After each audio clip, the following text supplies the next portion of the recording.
Hi friends, welcome back to our channel cook with സ്തുതി.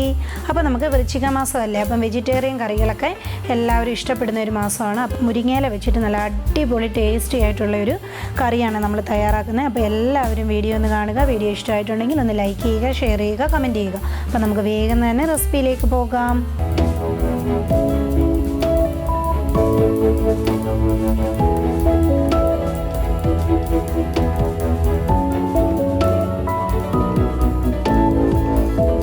നമുക്ക് തയ്യാറാക്കാനായിട്ട് തുടങ്ങാം. ആദ്യമേ തന്നെ നമുക്ക് ഇതിലേക്കുള്ള അരപ്പ് തയ്യാറാക്കണം. അതിനുവേണ്ടി മിക്സിയുടെ ഒരു ചെറിയ ജാർ വെച്ചു. അതിലേക്ക് ഞാൻ 1 കപ്പോളം ഉള്ള തേങ്ങയാണ് ചേർത്ത് കൊടുക്കുന്നത്. അതിലേക്ക് ഒരു 3-4 ചെറിയുള്ളി ഒന്ന് ചേർത്ത് കൊടുക്കാം. അതിനുശേഷം ഒരു 1/4 ടീസ്പൂണോളം ഉള്ള ചെറിയ ജീരകമാണ് ചേർത്ത് കൊടുക്കുന്നത്. അതിനുശേഷം ഒരു 1/4 ടീസ്പൂൺ തന്നെ മഞ്ഞൾപ്പൊടി ഒരുപാട് കൂടണ്ട. ഒരു 1/2 ടീസ്പൂണോളം ഉള്ള കാശ്മീരി ചില്ലി പൗഡറാണ് ഞാൻ ചേർത്ത് കൊടുക്കുന്നത്. എന്നിട്ട് നമുക്കിത് അരഞ്ഞു വരാൻ ആവശ്യമായിട്ടുള്ള വെള്ളവും കൂടി ഒന്ന് ഒഴിച്ചു കൊടുക്കാം. എന്നിട്ട് നമുക്കിത് നല്ല സ്മൂത്ത് പേസ്റ്റായിട്ട് ഒന്ന് അരച്ചെടുത്തിട്ട് കൊണ്ടുവരാം. അപ്പോൾ ഇവിടെ കണ്ടോ, നമ്മൾ അരച്ച് ഇതേപോലെ നല്ല സ്മൂത്ത് പേസ്റ്റായിട്ട് കൊണ്ടുവന്നിട്ടുണ്ട്. ഇതേപോലെ നല്ല രീതിയിൽ തന്നെ അരച്ചെടുക്കണം, എന്നാലേ നമ്മളുടെ കറിക്ക് ഒരു നല്ല ടേസ്റ്റ് ഉണ്ടാകത്തുള്ളൂ. ഇത് മതി. ഇനി നമുക്കിതൊന്ന് സൈഡിലേക്ക് മാറ്റി വെക്കാം. അതിനുശേഷം ഞാൻ അടുപ്പിലൊരു പാൻ വെച്ചു. പാനിലേക്ക് ഞാൻ കുറച്ച് വെളിച്ചെണ്ണയാണ് ഒന്ന് ഒഴിച്ചു കൊടുക്കുന്നത്. വെളിച്ചെണ്ണ ഒന്ന് ചൂടായി വരുമ്പോൾ ഞാൻ ഇതിലേക്ക് കുറച്ച് കടുകിട്ടൊന്ന് പൊട്ടിച്ചെടുക്കുക. കടുകൊന്ന് പൊട്ടി വരുമ്പോൾ ഒരു 3-4 ചെറിയുള്ളി ഇതേപോലെ ഒന്ന് വട്ടത്തിൽ അരിഞ്ഞതാണ്, അതൊന്ന് ചേർത്ത് കൊടുക്കാം. ചേർത്തൊന്ന് വഴറ്റിയെടുത്തിട്ട് ഞാൻ ഇതിലേക്ക് ഒരു 2-3 വറ്റൽമുളക് ഒന്ന് പൊട്ടിച്ചതും കൂടെ ഒന്ന് ചേർത്ത് കൊടുക്കുക. ചേർത്ത് കൊടുത്തതിന് ശേഷം ഇത് രണ്ടും കൂടെ നല്ല രീതിയിലൊന്ന് മൂപ്പിച്ചെടുക്കാം. കണ്ടോ, മൂപ്പിച്ച് ഇതേപോലെ കരിഞ്ഞു പോകാതെ ഇതേപോലെ ഒരു ഗോൾഡൻ ബ്രൗൺ ഷെയ്ഡ് ആയിട്ടുണ്ട്. ഇത് മതി. ഈ പരുവാകുമ്പോൾ നമുക്കിതിലേക്ക് 1 കപ്പോളം ഉള്ള ഫ്രഷ് ആയിട്ടുള്ള മുരിങ്ങയിലയാണ്, കഴുകി വൃത്തിയാക്കി വെച്ചിട്ടുള്ളതാണ്.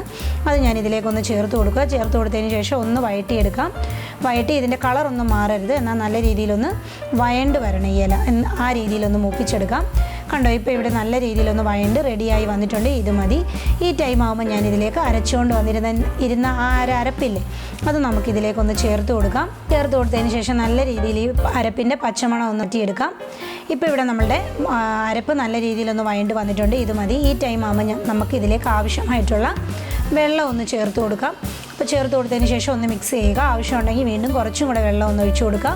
ഒരുപാട് വെള്ളമാക്കി ലൂസാക്കി കളയരുത്. ഇരിക്കുമ്പോൾ ഒന്നും കൂടെ കുറുകുന്ന ഒരു കറിയാണ്, അപ്പോൾ അതിനനുസരിച്ചുള്ള വെള്ളം ഒന്ന് ഒഴിച്ചു കൊടുക്കുക. എന്നിട്ട് നല്ല രീതിയിലൊന്ന് മിക്സ് ചെയ്യുക. ഇതിലേക്ക് ഞാൻ ഉപ്പൊന്നും ചേർത്ത് കൊടുത്തിട്ടില്ല. ഇപ്പോൾ ഇതിലേക്ക് കുറച്ച് ഉപ്പൊന്ന് ചേർത്ത് കൊടുക്കാം. ചേർത്ത് കൊടുത്തതിന് ശേഷം ഞാൻ ഇതിൽ നല്ല രീതിയിൽ വീണ്ടും നമുക്കൊന്ന് മിക്സ് ചെയ്തെടുക്കാം. മിക്സ് ചെയ്തതിന് ശേഷം ഇനി ഇത് തിളക്കി ഒന്നും ചെയ്യരുത്. ഇത് കറി നല്ല രീതിയിലൊന്ന് ചൂടായി വരികയേ ചെയ്യാവൂ. തിളച്ചു പോയാൽ നമ്മുടെ കറിയുടെ ടേസ്റ്റേ മാറിപ്പോവും.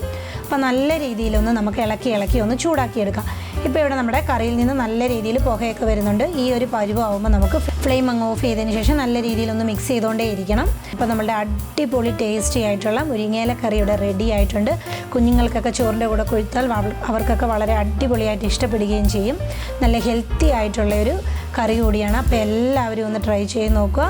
അപ്പോൾ ഇതേപോലെ ഒരു പുതുപുത്തൻ റെസിപ്പിയിലൂടെ കാണുന്നിടം വരെ ബൈ ബൈ, ടേക്ക് കെയർ.